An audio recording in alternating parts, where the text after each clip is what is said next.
दोस्तों, बचपन में जब आप आपके मोहल्ले में खेलने जाते होंगे, तब आपके पेरेंट्स आपको पैसे देते होंगे कि जाओ चॉकलेट खाओ, उसके बाद जाओ क्रिकेट खेलो। मतलब ये जो टाइप की फ्रीडम है ना, आपको राइट्स ये दिए होते हैं कि आपको इतना पॉकेट मनी मिलेगा, आपको बाहर जाके खेलने का राइट्स है, आपको दोस्त बनाने का राइट्स है, आपको दोस्त के घर जाने का राइट्स है। तो ये सारे राइट्स ना आपके घर वाले आपको देते होंगे जब आप छोटे होंगे, और बाद में वो आपको ना कुछ ड्यूटीज़ देते होंगे। ड्यूटीज़ मतलब क्या? जैसे कि गाली गलौज नहीं करनी है, मारपीट नहीं करनी है, जो एल्डर्स हैं मतलब जैसे आपके दोस्त के माँ बाप हैं उनको प्रणाम करना है, उनकी रिस्पेक्ट करना है। आपके जो बाकी दोस्त हैं उनके घर जब आप जाते हो तो उनकी जो प्रॉपर्टी उसको कोई हर्ट नहीं करना है, वो आपसे कोई चीज़ चोरी करके नहीं लानी। तो ये जो सारी चीज़ें हैं ना, ये हर एक के पेरेंट्स उनको बचपन में बताते हैं। तो आप सोच रहे होंगे मैं आपको ये स्टोरी क्यों बता रहा हूँ।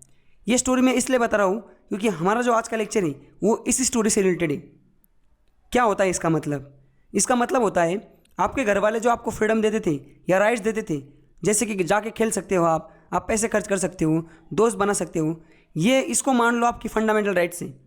एज अ सिटीजन जैसे हमारे कॉन्स्टिट्यूशन ने हमें फंडामेंटल राइट्स दिए, हमारा जीवन यापन करने के लिए जो हमें बेसिक राइट्स की ज़रूरत है वो दिए, वैसे ही बचपन में एक छोटे बच्चे को अपना जो बचपन गुजारने के लिए जो राइट्स चाहिए होते हैं वो उसके घर वाले उसको देते हैं। तो ऐसा एक बार जस्ट एग्जांपल आप उसको कंसिडर करो कि वो फंडामेंटल राइट्स हैं। तो उसी तरह वो तो हो गए फंडामेंटल राइट्स, पर आपके घर वाले जो है ना वो आप पे कुछ ड्यूटीज़ इम्पोज कर देते हैं कि आपको ये करना है, ये नहीं करना है। जैसे घर से बाहर जा रहे हैं तो बड़े से बड़े का आशीर्वाद लेके जाओ, समझ रहे? और ये जो चीज़ें मैंने बताई कि किसी से चोरी नहीं करनी है, मतलब कुछ गलत चीज़ नहीं करनी, तो ये जो ड्यूटीज़ घर वाले आप पे लगा देते हैं ना, तो ऐसी ड्यूटीज़ एज ए सिटीज़न, जैसे हमारे कॉन्स्टिट्यूशन ने हमें फंडामेंटल राइट्स दिए कि आप फ्रीडम ऑफ स्पीच आपके पास, आप बात कर सकते हो, आपके एक्सप्रेशन को एक्सप्लोर कर सकते हो, आपके पास राइट टू प्राइवेसी। बट जैसे घर वालों ने आप पे ड्यूटी लगाई ना, वैसे हमारे कॉन्स्टिट्यूशन ने भी आप पे कुछ ड्यूटी लगाई है। तो वो जो ड्यूटीज़ है ना कि आपने क्या करना चाहिए, आपने जो हमारा नेशनल फ्लैग है इसको रिस्पेक्ट करनी चाहिए, अपने पब्लिक प्रॉपर्टी जो है उसको हर्ट नहीं करना चाहिए। जैसे कुछ आप प्रोटेस्ट कर रहे हो, दंगा हो, जो कुछ भी हुआ है, लोग बस जला देते हैं, तो बस अपने बाप का माल नहीं समझना है, ये पब्लिक प्रॉपर्टी है, इसको जलाना नहीं है। तो ये जो सारी चीज़ें हैं ना, ये फंडामेंटल ड्यूटीज़ में आती हैं। समझ गए आप स्टोरी क्यों बताई मैंने आपको? तो ये जो फंडामेंटल ड्यूटीज़ है ना, इसको हम आज के लेक्चर में पढ़ने वाले हैं। तो आज का लेक्चर बहुत इंटरेस्टिंग होने वाला है। आप इसको एक बार देख लो कि हमारा जो संविधान है उसने एज अ सिटीज़न आपको, मतलब पढ़ने के लिए नहीं, एज अ सिटीज़न आपको कौन सी ड्यूटीज़ दी गई है।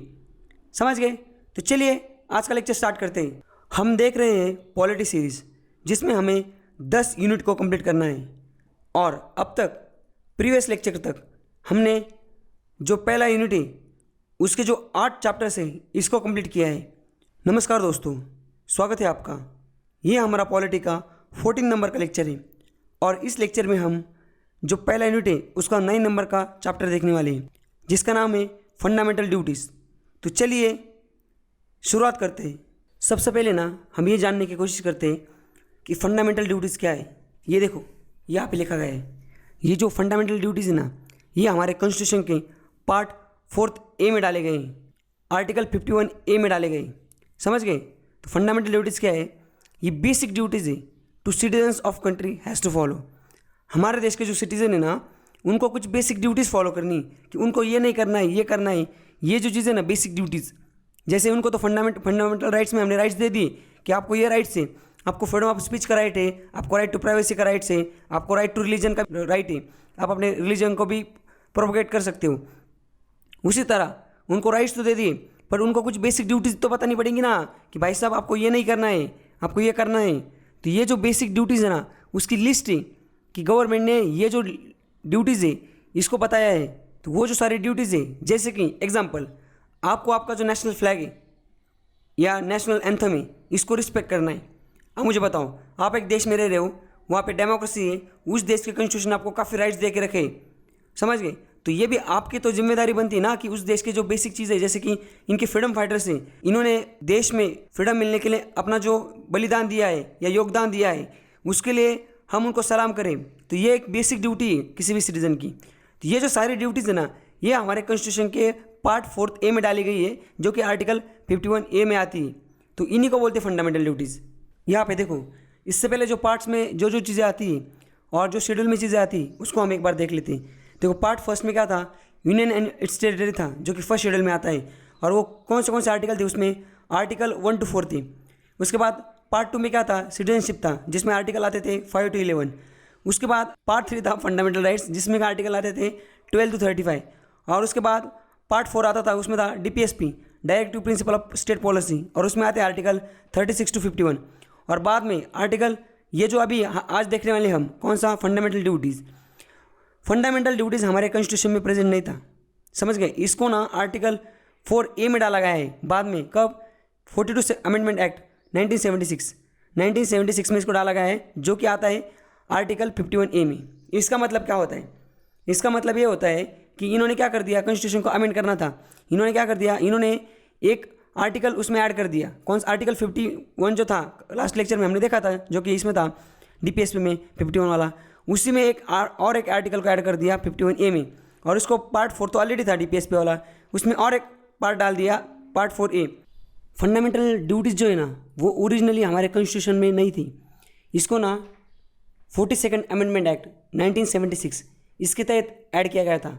इसी एक्ट को बोला जाता है मिनी कॉन्स्टिट्यूशन। तो अगर आपको क्वेश्चन आता है कि कौन से एक्ट को मिनी कॉन्स्टिट्यूशन बोला जाता है, तो 42nd अमेंडमेंट एक्ट जो है 1976 का, उसको बोला जाता है मिनी कॉन्स्टिट्यूशन। अब मैं आपको स्टोरी बताता हूँ। एक्चुअली हुआ ऐसा था, उस टाइम पे 1975 में क्या था, हमारे जो प्राइम मिनिस्टर थी उनका नाम था मिसेस इंदिरा गांधी। अब ये जो इंदिरा गांधी जी थे ना, इन्होंने क्या कर दिया था, इमरजेंसी लगा दी थी, नेशनल इमरजेंसी। जैसे हमने देखा ना, इमरजेंसी लगती है तो उस टाइम फंडामेंटल राइट्स बीट्स सब कुछ वायलेट, मतलब सस्पेंड हो जाता है। तो इमरजेंसी, नेशनल इमरजेंसी जो है वो 2-3 कारणों से लगती है। तो पहला तो क्या है, एक्सटर्नल वार और एग्रेशन, वो एक रीज़न है। और उस टाइम पे दूसरा जो था ना, अब जैसे उसको ना आर्म रिबेलियन बोला गया है, उस टाइम पे जो वर्ल्ड था ना, उसमें वो था इंटरनल डिस्टर्बेंस। मतलब नेशनल इमरजेंसी 1975 में नेशनल इमरजेंसी लगाने के लिए 2 प्रोविजन थे। पहला था एक्सटर्नल एग्रेशन और वार, मतलब बाहर से कोई किसी देश के साथ हमारा वार चल रहा है, या बाहर से हमारे देश पे कुछ कांड हुआ है, मतलब एग्रेशन हुआ है, एक्सटर्नल एग्रेशन। और दूसरा जो था वो था इंटरनल डिस्टर्बेंस। जो इंटरनल डिस्टर्बेंस था ना, अब उसको चेंज कर दिया है, बाद में उसको 1978 में चेंज कर दिया था, और वो है अभी आर्म रिबेलियन। आर्म रिबेलियन मतलब क्या, अगर आर्मी कब्जा करने, सत्ता हथियाने पे लगे तो, या बाहर से कोई देश हम पे आक्रमण करे, तभी अभी नेशनल इमरजेंसी लग सकती है। पर उस टाइम पे क्या था, ये जो आर्म रिबेलियन ना, ये नहीं था वर्ड था इंटरनल डिस्टर्बेंसेस। तो इंटरनल डिस्टर्बेंसेस जो थी ना, तो इंदिरा गांधी जो थी, उन्होंने इंटरनल डिस्टर्बेंसेस इस क्लॉज का यूज़ करके, झोल करके इन्होंने इमरजेंसी लगा दी थी।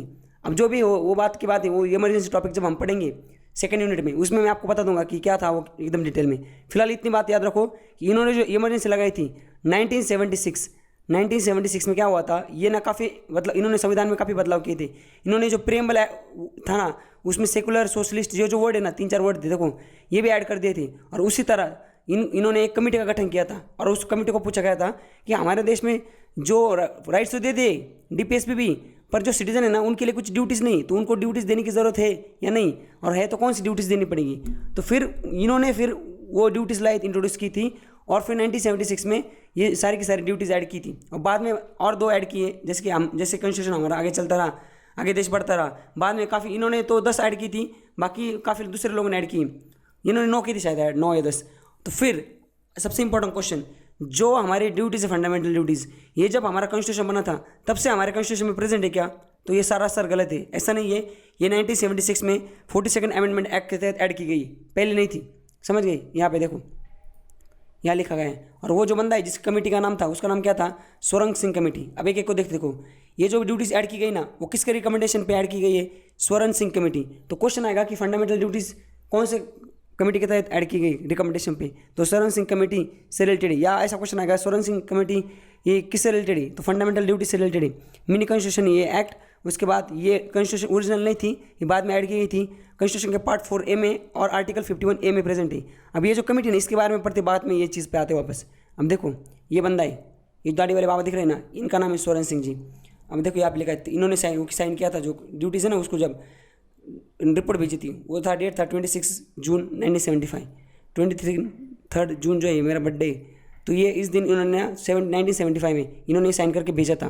और वो जब उन्होंने ऐड कर दिया था ना, तो देखो वहाँ पे न्यूज़पेपर जो था उसमें आया था, देखो Swaran panel wants concept of socialism clearly put in the status. अब देखो जो ये सोशलिज्म ये क्यों बोला गया था, क्योंकि ये जो ड्यूटीज़ है ना, ये जो USSR था उस टाइम पे, मतलब अभी का रशिया, उनका जो आइडियोलॉजी उसको दर्शाता था। मतलब ऐसा बोला गया है कि इंदिरा गांधी ने ना रशिया के दबाव में आके, मतलब रशिया की बात सुन के सोशलिज्म, इनके जो पिताजी थे ना पंडित नेहरू, ये भी सोशलिज्म का इनका काफ़ी झुकाव था सोशलिज्म पे। इंदिरा गांधी का भी झुकाव था सोशलिज्म के पक्ष में। तो इन्होंने सोशलिज्म को प्रमोट करने के लिए ये सारी ड्यूटीज़ ऐड की थी, समझ रहे। जैसे कि ये सेक्युलर वर्ड है, सोशलिस्ट वर्ड है, ये भी तो इन्होंने ऐड कर दिया था प्रियम्बल में, समझ गए आप। तो ये बंदे थे ना, ये भाई साहब, इनको अपॉइंट किया था, इनकी कमेटी, इनका गठन किया था इंदिरा गांधी जी ने, सोरेन सिंह कमेटी, और इन्होंने रिकमेंडेशन दी थी और उस रिकमेंडेशन के आधार पे इन्होंने फंडामेंटल ड्यूटीज़ को ऐड किया था। अब इस कमेटी के बारे में थोड़ा जानते हैं। देखो ये जो हमारा जो फंडामेंटल ड्यूटीज़ है, वो ड्यूटीज़ कौन सी वो बाद में देख रहे हैं, पहले हम बैकग्राउंड जानने की कोशिश कर रहे हैं। जो फंडामेंटल ड्यूटीज़ थी ना, वो सोरेन सिंह कमेटी इनके आधार रिकमेंडेशन पे ऐड की गई थी। तो कॉन्स्टिट्यूशन में इनकी जब कमेटी के रिकमेंडेशन आए थे, तो हमारा जो कॉन्स्टिट्यूशन है उन्होंने उसमें सेवरल चेंजेस किए गए थे। आपको तो पता होगा, चेंजेस बिना चेंजेस किए तो हम कॉन्स्टिट्यूशन को अमेंड नहीं कर सकते। तो इन्होंने प्रियम्बल को भी चेंज मारा था, इधर लिखा है देखो, इन्होंने ना प्रियम्बल को भी चेंज किया था इंदिरा गांधी जी ने, और 42nd अमेंडमेंट एक्ट लाया था, वो जो 1976 में पास हुआ था और 3 जनवरी 1977 से लागू कर दिया था। तो इस एक्ट में इन्होंने ये ड्यूटीज़ भी ऐड कर दी थी और प्रियम्बल में भी कुछ वर्ड डाल दिए थे। अब ये जो थे ना सोरेन सिंह, ये सोरेन सिंह जी को ना बाद में 1992 में इनको ना अवार्ड मिला था, कौन सा, पद्म विभूषण, जो सेकंड हाईएस्ट सिविल अवार्ड है हमारे देश में, ये इनको मिला था। और जो उनकी कमेटी थी ना, उस कमेटी में टोटल 12 मेंबर थे। अब मैं आपको अभी वापस बता रहा हूँ कि वो जो हमने ड्यूटीज़ है वो अब तक देखी नहीं, वो हमें पढ़नी, जो जितनी ड्यूटीज़ है हम जस्ट बैकग्राउंड जान रहे हैं। तो इनकी कमेटी में कितने मेंबर्स थे, इस पर क्वेश्चन आ सकता है। 12 मेंबर थे। तो एक बार देख लेते हैं, अगर टिकटबाजी हो गई तो 12 मेंबर कौन थे और चेयरमैन, वो सारा देख लेते हैं। देखो चेयरमैन थे खुद थे, कौन, ये सोरेन सिंह, ये खुद चेयरमैन थे, और बाकी ये एक हो गए, और 11 मेंबर। फिर 11 मेंबर कौन से थे, देखो, AR अंथुले, SS रे, Rajni Patel, HR Gokhale, VA Syed Mohammad, VN Gadgil, उसके बाद क्या है, CM स्टेफन, DP सिंह, दिनेश गोस्वामी, वसंत साठे और BN बैनर्जी। ये इतने लोग थे ना, इन लोगों को बोला गया था 12 लोगों को कि आप पढ़ो, आप स्टडी करो, रिसर्च करो, और ये बताओ कि हमारे देश में फंडामेंटल ड्यूटीज़ ऐड करने की ज़रूरत है क्या, और अगर है तो कौन सी फंडामेंटल ड्यूटीज़ हमें ऐड करनी। तो इनकी रिकमेंडेशन आई थी, इनकी रिपोर्ट आई थी, इन्होंने इंदिरा गांधी जी को रिपोर्ट भेजी। तो उस रिपोर्ट के बिहाफ पे इंदिरा गांधी जी ने वो ड्यूटीज़ लगाई दी थी, समझ गए। अभी वापस आते हैं हमारे पहले इस पर, यहाँ तक आए थे हम। अभी हमने कितनी कौन सी चीज़ें देख ली, उसको एक बार इंग्लिश करते हैं। आर्टिकल 44A और 51A में ये डाला गया फंडामेंटल ड्यूटीज़, ये ओरिजिनल कॉन्स्टिट्यूशन में नहीं थे। इसके 42nd अमेंडमेंट एक्ट 1947 के तहत इसको ऐड किया गया था, उसी एक्ट को मिनी कॉन्स्टिट्यूशन बोला जाता है। और ये जो ड्यूटीज़ थी, ये सोरेन सिंह कमेटी के आधार पर लागू गई थी, उनके रिकमेंडेशन पे। इसमें 12 मेंबर थे, यहाँ तक हमने देख लिया। ओके, उसके बाद क्या है, ओरिजिनली देखो कमेटी ने क्या कर दिया था, जब रिकमेंडेशन दी थी ना, तो उन्होंने बोला गया था 8 ड्यूटीज़ का, इन्होंने बोला था कि 8 ड्यूटीज़ ऐड कर दो। तो उस टाइम पे 8 ड्यूटीज़ ऐड कर दी थी, बट अब फिलहाल कितनी है, 10 है। तो ये जो है ना, बाकी बाद में ऐड की गई थी, वो कब की थी, देखो 10 नंबर की जो है ना, बाद में देखो 10 नंबर की जो duty were added in constitution in 1976 में जो है 10 ड्यूटीज़ ऐड कर दी थी। नहीं कहा, this committee recommended for the inclusion of 8 fundamental duties amendment. क्या अब इसमें क्या बोला गया है, सॉरी थोड़ा गलती हो गया, इन्होंने बोला था 8 फंडामेंटल ड्यूटीज़ को ऐड करने को बोला था, पर अमेंडमेंट जो था उसमें 10 डाली दी थी। मतलब इन्होंने बस 8 बोला था, 2 एक्स्ट्रा गवर्नमेंट ने डाल दी, ऐसी 10 जो फंडामेंटल ड्यूटीज़ है ये 42nd अमेंडमेंट एक्ट 1976 में ऐड कर दी थी। और बाद में अभी फिलहाल 11 थी, जो 11th वाली फंड ये ना, ये बाद में 2002 में जब वाजपेयी सरकार जब थी, तो जो अटल बिहारी वाजपेयी थे, उन्होंने कॉन्स्टिट्यूशन का अमेंड किया था। वो कब किया था, ये 47 बार अमेंडमेंट था, ये 86 का अमेंडमेंट था 2002 वाला। इसमें इन्होंने 11th फंडामेंटल ड्यूटी डाली थी। तो क्वेश्चन इस पे आता है कि रिसेंटली एडेड जो है ना, मतलब लास्ट वाली कौन सी फंडामेंटल ड्यूटी ऐड हुई थी, कब ऐड हुई थी, कौन से अमेंडमेंट के तहत ऐड हुई थी। और ये जो है ना, ये 42nd amendment act mini constitution, ये तो बहुत खतरनाक इंपॉर्टेंट है, समझ गए आप। तो ये कौन सी ऐड की थी, इसको भी बाद में देखते हैं। फिलहाल आप एक चीज़ याद रखो, बहुत इंपॉर्टेंट चीज़, कि ये जो सारी फंडामेंटल ड्यूटीज़ है ना, ये हमने कहाँ से बोरो की थी, पता है क्या, ये हमने इरिश कॉन्स्टिट्यूशन से बोरो की थी। तो आप मुझे कमेंट सेक्शन में ये बताओ कि हमने जो DPS पे देखा था प्रीवियस लेक्चर में, direct to principal of state policy, ये हमने कौन से देश के कॉन्स्टिट्यूशन से उठाया था। फंडामेंटल राइट्स जो थे, ये हमने कौन से देश के कॉन्स्टिट्यूशन से उठाए थे, समझ गए। ये 2 क्वेश्चन का आप आंसर दूँ, अगर ये आंसर देते तो मुझे समझ जाएगा कि आप लोग सही से वीडियो देख रहे हो। अब देख लिया ना अभी, यहाँ तक क्या देख लिया, ये तो देख लिया आपने, क्या सोरेन सिंह कमेटी से रिकमेंडेशन पे फंडामेंटल ड्यूटी को ऐड किया गया था। शुरू में 8 उन्होंने बोला था 8 को ऐड कर दो, गवर्नमेंट ने 10 का ऐड कर दिया था। ये हमने USSR से लिया था, जो अभी का रशिया है, वो उसका पहला USSR था। USSR जो था सोवियत संघ, उनसे हमने ये बोरो किया था। उसके बाद पहले 10 ऐड की थी 76 में, और बाद में 2002 में 11 नंबर की ऐड की थी। यहाँ तक क्लियर है क्या, अब यहाँ तक हमने सबने देख लिया। अब एक बार जो है ना फंडामेंटल ड्यूटीज़ देख लेते हैं, और लास्ट में देखेंगे हम 11th वाली कौन सी, समझ गए? तो यहाँ पे आइए, देखो क्या कौन सी इधर देखो, इधर एक बार पढ़ लेते हैं। इसमें क्या लिखा गया है, to abide by the constitution and respect the ideas and institutions. Constitution के दायरे में रहना है और उसके आइडियाज और इंस्टीट्यूशंस को रिस्पेक्ट करना है। उसके बाद to respect the national flag and national anthem, हमारा जो नेशनल फ्लैग है और नेशनल एंथम है इसको रिस्पेक्ट करना है। To realise and follow the essentials ideas of secularism, democracy and non violence. Secularism जो है मतलब सारे धर्म के सारे जात के लोग एक जैसे, वो वाली आइडिया। डेमोक्रेसी जो लोकतंत्र है हमारा वो, और नॉन वायलेंस जो है, नॉन वायलेंस मतलब वायलेंस नहीं करना है। ये जो आइडिया है ना इसको रियलाइज करना है और फॉलो करना है, समझ रहे? उसके बाद तो preserve the culture and heritage, हमारा देश का जो कल्चर है और हमारी जो धरोहर है, हेरिटेजेस है, इसको भी प्रिजर्व करना है। टू प्रोटेक्ट करना है किसको? Sovereignty, unity and integrity of nation, हमारा देश की सोनिटी मतलब हमारा देश खुद ही सारे डिसीजन ले सकता है, बाहर कोई इन्फ्लुएंस नहीं हमारा, या ना एक्सटर्नल ना इंटरनली। तो ये जो चीज़ इसको प्रोटेक्ट करना है। यूनिटी, हमारे देश की यूनिटी इसको बरकरार रखना है, कुछ ऐसा कुछ कांड नहीं कर देना कि देश के टुकड़े होने पे मजबूर हो जाए, समझ? उसके बाद इंटीग्रिटी ऑफ नेशन, हमारा जो देश है इसकी इंटीग्रिटी बरकरार रखने के लिए भी आपको काम करना है, इसको प्रोटेक्ट करना है। उसके बाद to safeguard the public property, ये जो पब्लिक प्रॉपर्टी मतलब कल अगर कोई आप प्रोटेस्ट कर रहे हो तो बस नहीं जला देनी, समझ रहे? बस मतलब बाप का माल नहीं, वो गवर्नमेंट का माल, मतलब पब्लिक प्रॉपर्टी, उसको सेफगार्ड करना है, उसको ऐसे मान के चलना है ये मेरी खुद की प्रॉपर्टी। उसके बाद to defend the country even in the cost of life, अगर जब हमारी कंट्री को ज़रूरत है, हमारे देश को जब हमारी ज़रूरत है तो भले जान चली जाए पर देश को डिफेंड करना है वहाँ तक, उस टाइम। ये भी हमारा फंडामेंटल ड्यूटी, हमारा ड्यूटी है। उसका to protect the natural resources, ये जो नेचुरल रिसोर्सेज है ना, कौन से?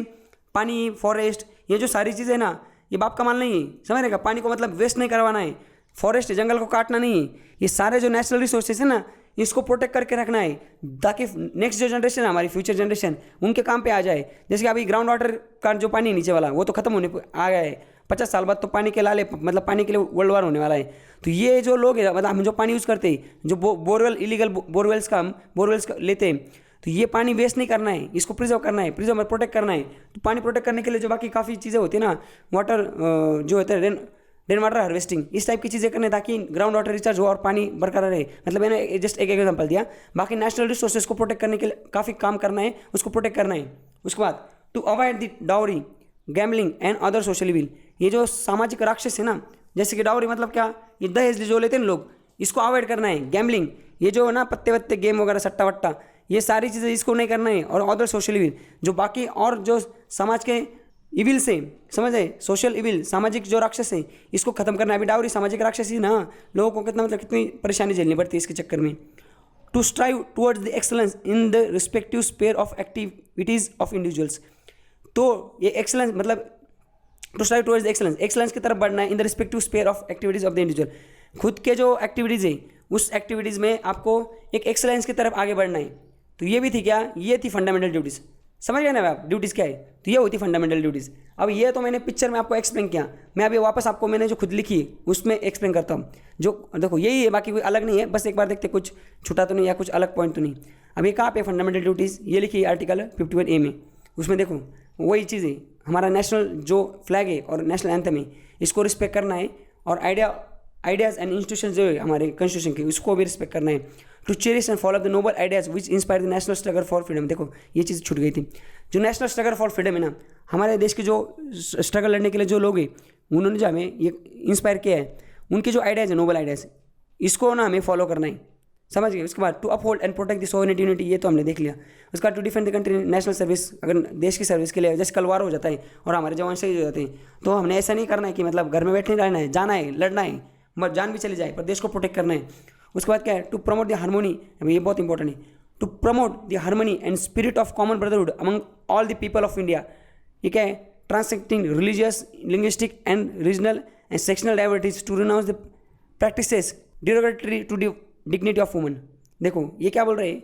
कॉमन ब्रदरहुड, कॉमन ब्रदरहुड मतलब क्या? भाईचारा बढ़ाना है, भाईचारा बढ़ाना है, और हार्मोनी मतलब क्या? पीस को प्रमोट करना है, और जो वुमन है उसकी डिग्निटी को मेंटेन रखना है। मतलब ये हमारी ड्यूटी है कि हम वुमन को रिस्पेक्ट करें, हम कोई उस पर एहसान नहीं कर रहे हैं। एज अ नेशन हम जिस देश में रह रहे हैं वो देश अगर हमें इतने राइट दे रहा है, हमें यहाँ रहने का हक दे रहा है, सिटीजनशिप दे रहा है, तो हमारा ड्यूटी बनता है कि हम उस देश के जो तौर तरीके, उसका जो कल्चर है उसको प्रोटेक्ट करें, समझ रहे? तो यहाँ पे डिग्निटी ऑफ वुमन भी क्या है?